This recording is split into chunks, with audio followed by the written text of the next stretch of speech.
Hello everyone. Today we are going to see the chapter chemical equilibrium. So let us know first what is basically equilibrium. Now whenever we are talking about equilibrium, what is an equilibrium? When we can say that an equilibrium is reached. Equilibrium, basically the first word you can see, something that is equal, something which is spontaneously going on in the same speed with in the same manner. Okay, so that situation is known as equilibrium. Now in chemistry, basically what you understand by equilibrium, it is the state of process, okay, in which the concentration of the reactant and the product become constant until the condition of the temperature and pressure are unchanged. Okay, so if for example, if we take some reactant, that is A plus B reacts to form C plus D, okay, and again back they'll form the reactant A plus B. In this process, what is going to happen? The A plus B which forms C plus D, this reaction is known as forward reaction, and C plus D, when the products which again form the reactant, is known as backward reaction. Okay, when the forward reaction and the backward reaction are operating at the same speed, at the same rate, at that time we can say that the reaction is at the equilibrium. Okay, so here you can see at equilibrium both forward and backward reaction move at the same speed. That is what we can say is rate of forward reaction is equal to rate of backward reaction. Again we can see one more thing, that concentration, when the concentration of the reactant becomes equal to the concentration of the product.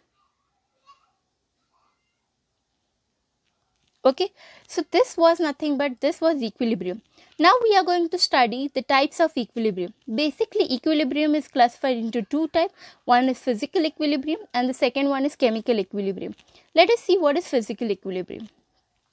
Physical equilibrium means which only the equilibrium reached by the physical state. Okay, physical means what? Which we can see with our naked eye, right? Like the changes when you are seeing when an ice is melting into water and the water changing into gaseous state, right? So this that is the change in the state of the matter. Okay, this involves the physical condition. This is the physical condition. And when one is changing into another form, okay, so at that time the temperature at which the, okay, that is the basically equilibrium means what? It is the different state of substance at a particular temperature. Okay, so when can we say, for example, I am converting solid into liquid, and we also know that liquids get converted into solid. For example, ice. Okay, ice melt to form water and water freeze to form ice. Okay, so there are two processes going on. Okay, so that is ice melting into water and water freezing into ice. Okay, so when there is a particular temperature where we can say that both are at equilibrium, that is the temperature at which the rate of melting becomes equal to rate of freezing, that is known as the physical equilibrium over here. Now again let us see the second type, that is liquid conversion into gaseous. We know that liquid, if we increase the temperature of the liquid, it can be converted into gaseous form. Okay, and when we decrease the temperature or when condensation occur, this gaseous will convert back into liquid. That is, liquid evaporate to form gas and gas condense to form liquid. Okay, that happens at the 100 degrees Celsius. So here equilibrium is reached when the rate of evaporation becomes equal to the rate of condensation. Again we'll say the next type, when solid is directly converted into gaseous. Okay, when solid is get converted into gaseous, it is known as sublimation, and when gas is again converted into solid, it is known as condensation.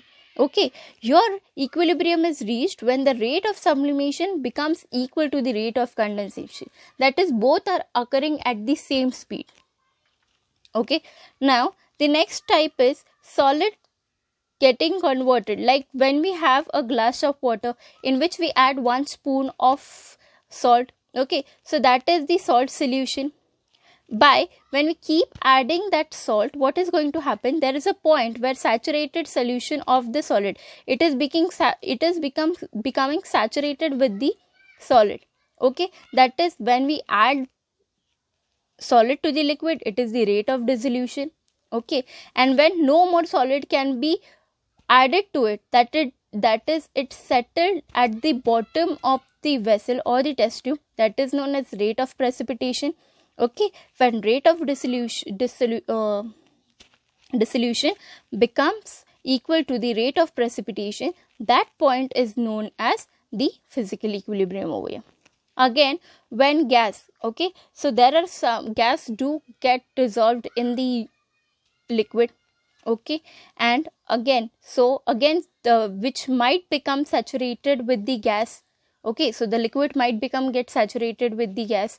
Okay, and the gas can be consumed, thus decreasing or thus converting back into the gas. So what is going to happen there? This equilibrium is reached when the process is exothermic and spontaneous. Okay, so this was some of the examples of physical equilibrium. Now let us see what we understand by chemical equilibrium. Chemical equilibrium is the equilibrium when chemical changes take place. Okay, that is the equilibrium reached when chemical changes take place. So, for example, we are going to study two types of reaction. One is reversible reaction. Reversible reaction means what? If reactant is forming the product, like A and B form C plus D, and again those products are forming the reactant. Okay, so here you can see that the process is operating in two directions, one in forward direction and the other one in backward direction. Such reactions are known as reversible reaction, which are denoted by the double arrow. Okay, so a reaction in which the reactant are formed back by the reaction of product with each other at the given condition of reaction. Okay, so such reaction are known as reversible reaction, which both basically proceeds in both the direction. Now, what is irreversible reaction? Irreversible reaction means what? For example, if I say A plus B gives me C plus D. Here, my reactant are going to form the product, but my product are not going to form the reactant back, because the reaction proceeds only in one direction and it is denoted by the single arrow. Such reactions are known as irreversible reaction. What is the state of equilibrium? The state of equilibrium is reached when the rate of forward reaction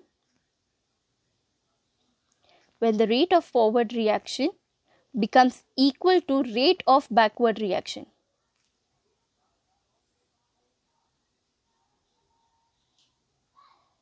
Okay,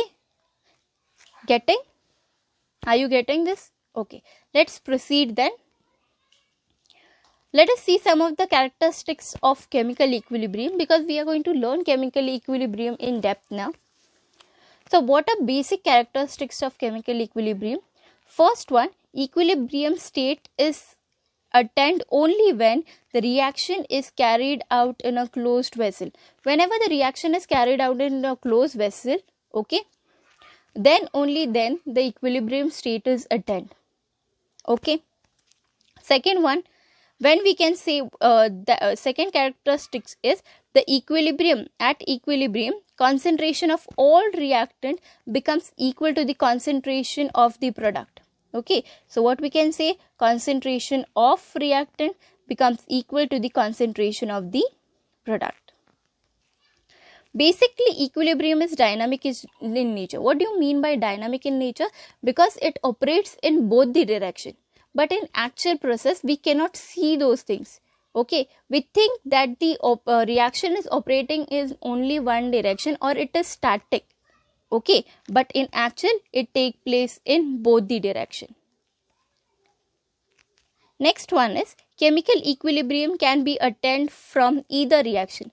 Like, it is not necessary that if A plus B gives me C plus D, then only then the reaction equilibrium is attained. No, if reaction is initiated from C plus D, that is product side also, then also equilibrium can be attained. So it is not necessary that the reaction has to be initiated from the reactant side. It can be initiated from the product side also. So chemical equilibrium can be attained from both the sides. And the most important, that is equilibrium. At the stage of equilibrium, free energy change is 0. That is delta G, Gibbs energy, is equal to 0. So this were the some of the characteristics of equilibrium. Now let us see what is the law of chemical equilibrium. For example, we have taken a reaction AA plus BB. Like we take 2 moles of A plus 2 moles of B gives me 2 moles of C plus 2 moles of D. For example, I have taken only 2. You can differ also. So this is the stoichiometric coefficient. So here you can see such a reaction is taken. What is the rate of forward reaction? Forward reaction means A plus B gives C plus D. So here in forward reaction we are going to consider the reactant. Okay, so the forward reaction RF is equal to Kf into, here Kf is the constant, equilibrium constant, into concentration of A into concentration of B. So we are going to take the concentration of both the reactant. And what is the rate of backward reaction? It is nothing but it is equilibrium constant into concentration of C into concentration of D. Okay. Now at equilibrium we know that rate of forward reaction is equal to rate of backward reaction. By taking the ratio of constant of forward reaction, that is equilibrium constant of forward reaction and equilibrium constant of backward reaction, we can see that it becomes concentration of C to the power C into concentration of D to the power D upon concentration of A to the power A into concentration of B to the power B. Okay, that is what is Kf upon Kb. It is nothing but it is concentration of reactant upon concentration, it is concentration of product upon concentration of reactant. Okay, so the ratio of Kf upon Kb is, or you can say, equilibrium constant. So here Kc, we have taken Kc. Kc is what? It is the ratio of forward reaction upon backward reaction. Okay, so it is what? It is the concentration of the product upon the concentration of the reactant. Okay. Now, whenever we are going to learn equilibrium constant for the gaseous. Now, for the gaseous, we never basically we don't convey it in the terms of concentration. Okay, we take the partial pressure. Okay, for gases we take the partial pressure. So what here the equilibrium constant for gases will be partial pressure of C to the power C into partial pressure of D to the power D upon partial pressure of A to the power A into partial pressure of B to the power B. That is partial pressure of product upon partial pressure of the reactant. Okay, so this is what? This is the equilibrium constant for the gases. Now, what is the relation between Kp and Kc? Okay, keep in mind that Kp is equal to Kc into RT delta N. What is delta N over here? Delta N is equal to number of moles of product minus number of moles of reactant. Okay, this reaction have already been derived to you in your 12th standard.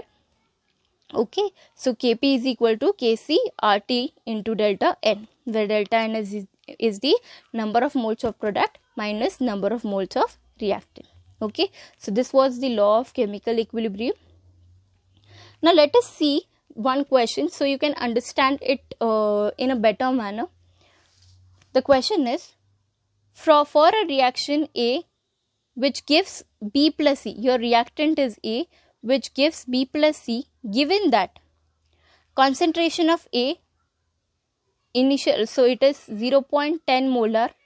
Okay, so what is rate of reaction? It is 1 into 10 raised to minus 2 mole per liter per second. Okay, and at 0.20 molar, it is 2 into 10 raised to minus 2 mole per liter per second. If this set in equilibrium and Kc, okay, what is Kc over here? Equilibrium constant is equal to 10 mole per liter per second, that the rate constant of backward reaction is. Now they are asking you the rate constant of backward reaction. So rate constant of backward reaction is given by nothing. Let's see how to solve it. Okay, now for the reaction they have given, okay, now they have given us the reaction. Okay, read the question, that the reaction A plus B,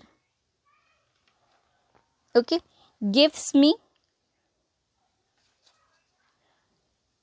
the concentration are given in the form of molarity.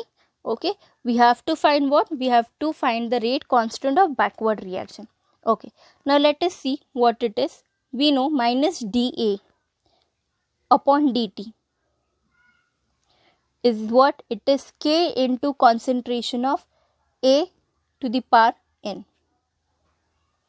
Okay, understood?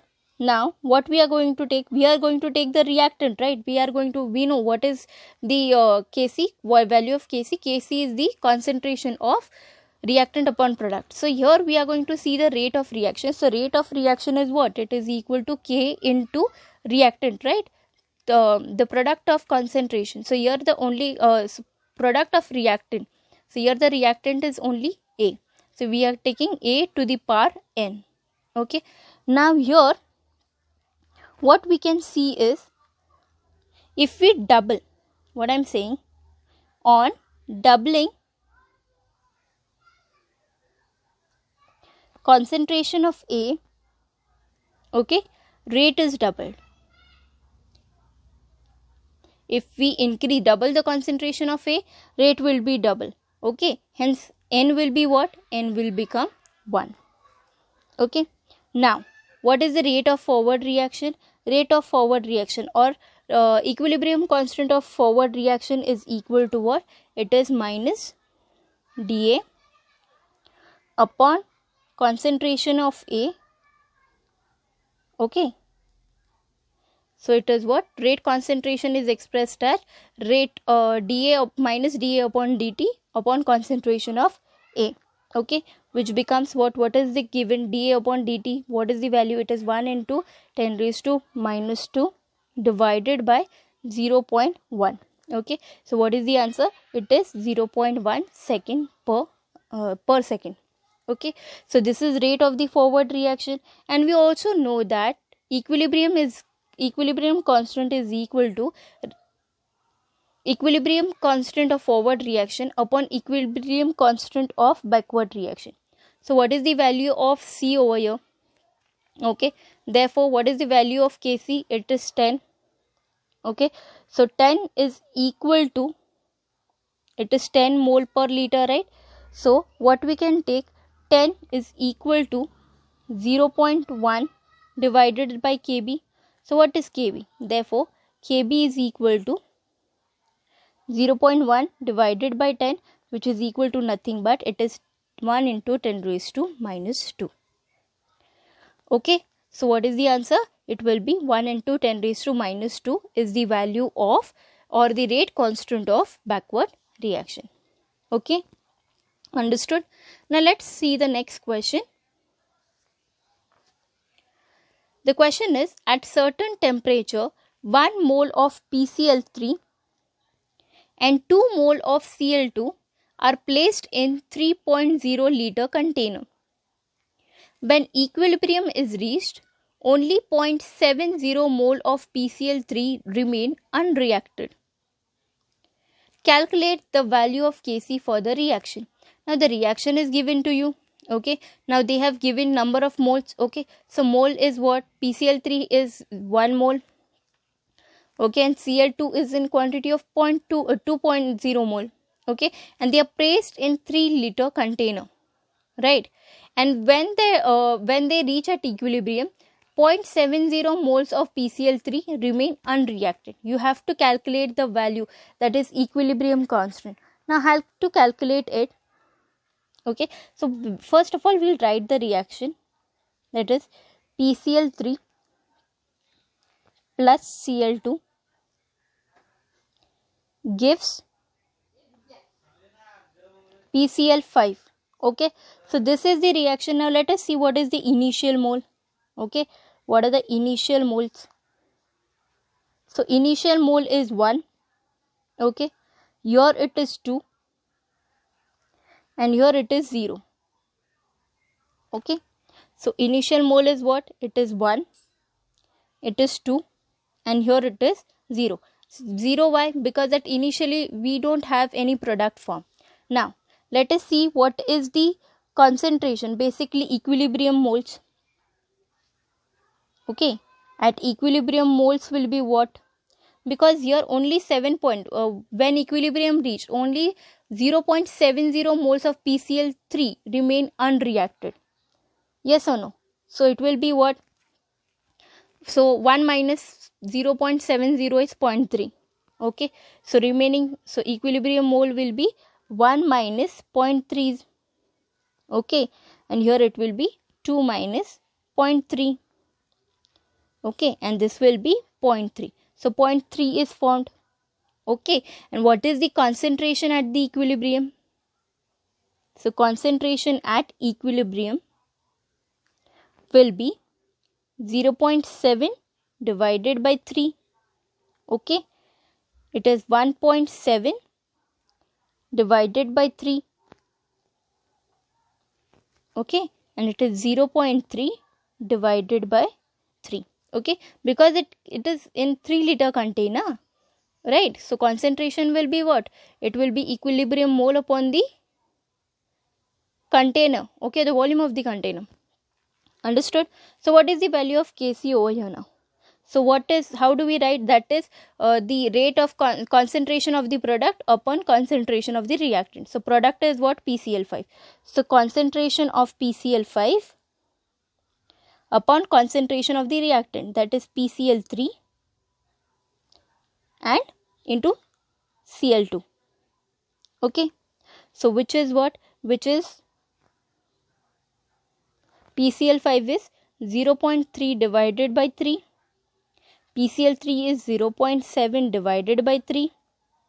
And Cl2 is 1.7 divided by 3. Okay, solving this you get 0.9 upon 0.7 into 1.7. Okay, again you solve this, you will get the answer 0.76. So what is the equilibrium constant? It is 0.76. Okay, this is how you are going to solve question. Here are only few questions I have solved now. We are going to solve many questions in my next lecture. Okay, let's see more about the chemical equilibrium now. What are the characteristics of equilibrium constant? Let us see some of the characteristics of equilibrium constant. First one, if the reaction is reversed. Okay, now this is the reaction, A plus B gives me C plus D and C plus D gives me A plus B.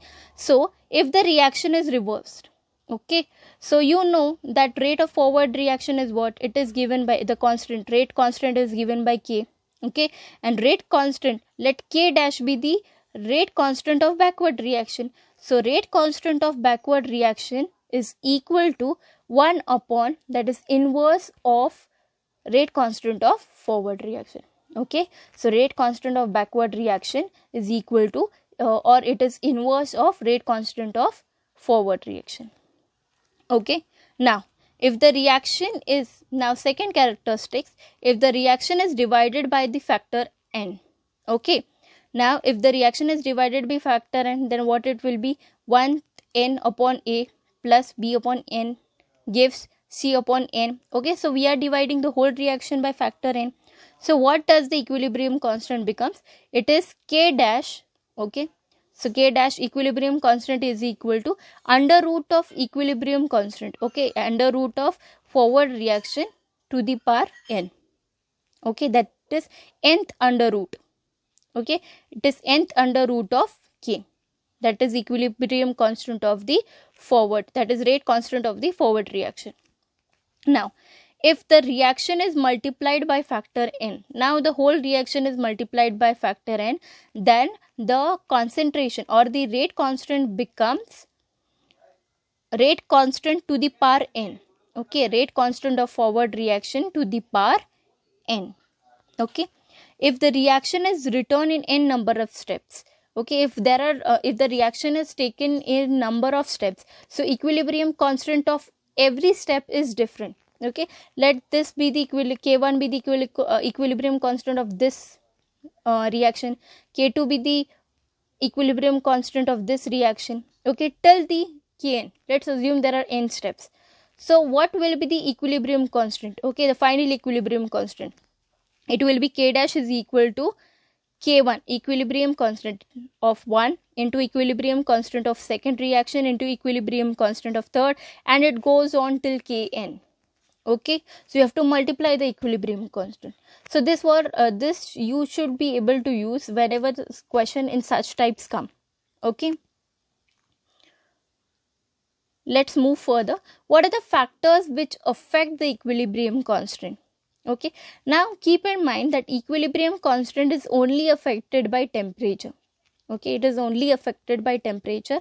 Now there are two types of reaction we have seen. One is exothermic reaction and one is endothermic reaction.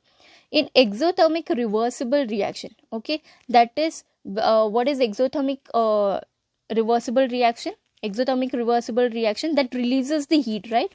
Those reaction which release the heat or loses the heat. Okay, that time as temperature increases, value of K increases.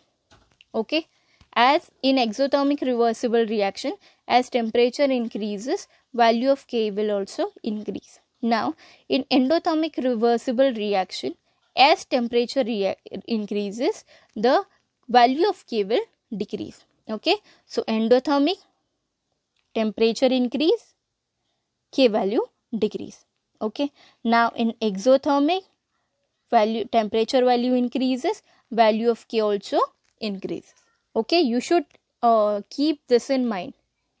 Okay, now Van 't Hoff equation, that is log K2 upon K1 is equal to delta H naught upon 2.303 R T2 minus T1 into T2 when they are counted, when the equilibrium constant is counted or calculated at the different temperature.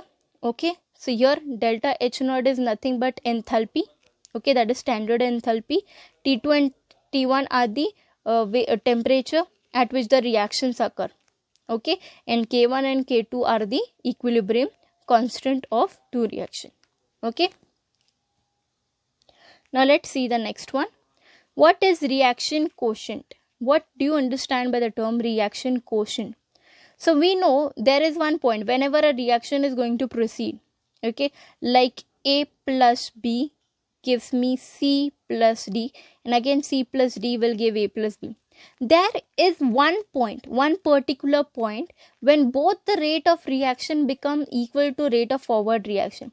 That particular point is known as equilibrium constant, right?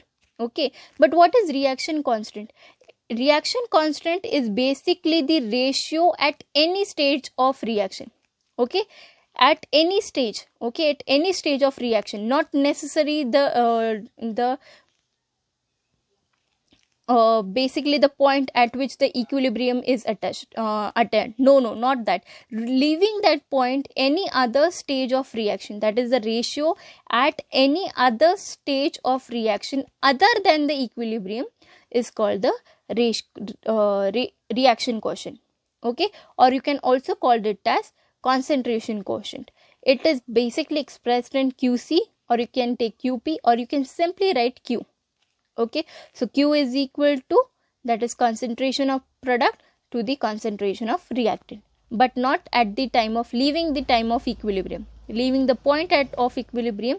Okay, you can calculate it at any stage. So you should remember that when the reaction quotient is equal to equilibrium constant, that time we can say that the reaction is in equilibrium. Okay, if the reaction quotient value is less than that of equilibrium constant, that time the reaction proceed in forward direction. Okay, so the reaction will proceed in forward direction. You have to take it from left to right. Okay, now if the value of Q, that is the reaction quotient value, is greater than the equilibrium constant, that time the reaction proceed in backward direction. Okay, understood? Okay, so these are three conditions you should remember again of the reaction quotient. Okay, now let us understand what is Le-Chatelier's principle. Le-Chatelier's principle states that if any kind of change in concentration, temperature or pressure is imposed on the system in equilibrium, the equilibrium shift a reaction that tends to undo the effect of change imposed. Now basically, what do you understand by this? What do you understand by Le-Chatelier principle? It states that if we change the temperature, pressure, etc. Okay, so if we change the conditions, that is temperature and pressure, so what will happen there? The equilibrium will be disturbed. Okay, so that time what does the equilibrium do? The equilibrium will adjust in such a manner that the disturbance is reduced. Okay, what does Le-Chatelier says? That when the temperature or the pressure of the system is changed, the equilibrium of the system will be affected, right? So the equilibrium will adjust in such a manner that the disturbance is reduced. Okay, that the disturbance is reduced. Okay, that the disturbance of concentration, temperature and pressure is reduced. Okay, so what is the effect of change in concentration? So let us see one things or one condition. If we change the temperature, if we change the concentration, so let us first see what is the effect of change in concentration. If we change the concentration, what is its effect of on the equilibrium constant? The increase in concentration of reactant or decrease in concentration of product shift the equilibrium constant in forward direction. Okay, that is increase in concentration. Here I am writing it. If concentration of reactant increase, okay, and concentration of the product decrease, okay, that time what we can see, that equilibrium will shift in forward direction. Okay, and when the concentration of reactant is decreased, okay, and the concentration of product is increased, what will happen? The equilibrium will shift towards the backward direction. Equilibrium shift towards the backward direction.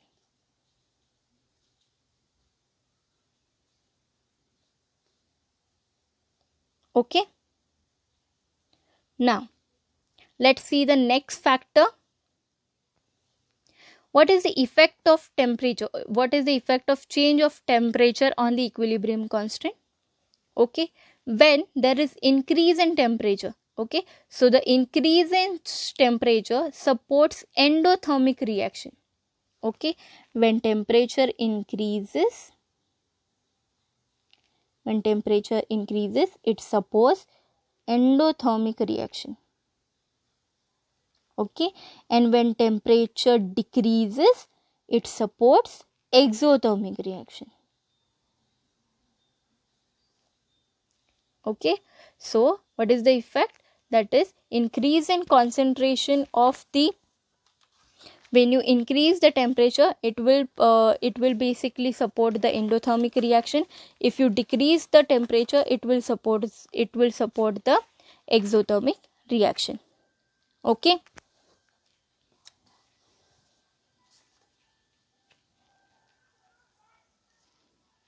clear?